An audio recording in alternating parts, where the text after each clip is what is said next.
इबरत है उन लोगों के लिए, कौन वो लोग, एक शख्स उसकी बहन जो है वो फौत हो जाती है तो उसे दफनाने के लिए वो कब्रिस्तान जाते हैं।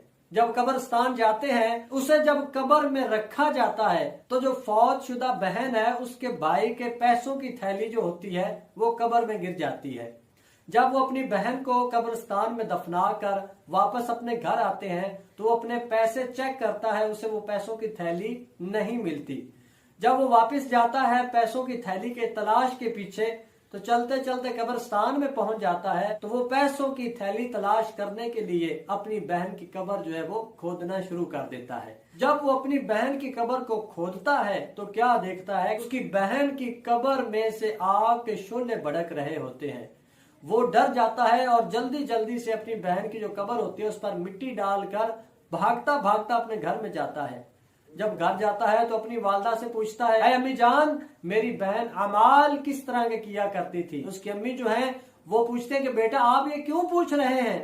तो वो अर्ज करते हैं कि अम्मी जान, पैसों की थैली गुम हो गई थी, जब मैं लेने के लिए गया और मैंने अपनी बहन की कब्र से मिट्टी हटाई पैसों की थैली तलाश करने के लिए, तो मैंने देखा कि मेरी बहन की कब्र जो है उसमें आग के शोले भड़क रहे थे।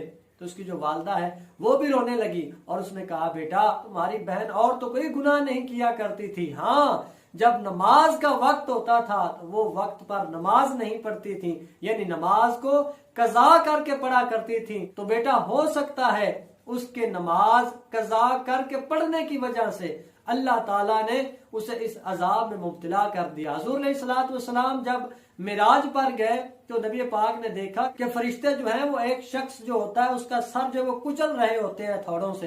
तो हुज़ूर पाक ने पूछा, है फरिश्तों ये कौन है। फरिश्तों ने अर्ज की, या रसूलुल्लाह सल्लल्लाहु तआला अलैहि वसल्लम, ये वो शख्स हैं जो वक्त पर नमाज अदा नहीं किया करते थे, नमाज को कज़ा करके पढ़ा करते थे, ये इनको अजाब हो रहा है। आज हम गौर करें, ये तो अजाब उन लोगों का है जो नमाज कज़ा करके पढ़ते हैं और जो सिरे से नमाज पढ़ते ही नहीं, उनका क्या बनेगा। हमें गौर करना चाहिए कि जब भी नमाज का वक्त हो हमें कज़ा नहीं करनी चाहिए और नमाज पाबंदी के साथ उसी टाइम अदा कर लेनी चाहिए। वो पंजाबी में कहते हैं ना कि वेले दी नमाज और कोयले दिया टकरा, ये टाइम से नमाज पढ़ ले तो नमाज वही होती है, और जब देर से पढ़ेंगे तो फिर उसकी वो बरकत वो फजीलत नहीं होती। अल्लाह ताला हमें पहली सफ में बाजमात नमाज अदा करने की तौफीक अता फरमाए। आमीन बिजाहि नबी आमीन सल्लल्लाहु अलैहि वसल्लम।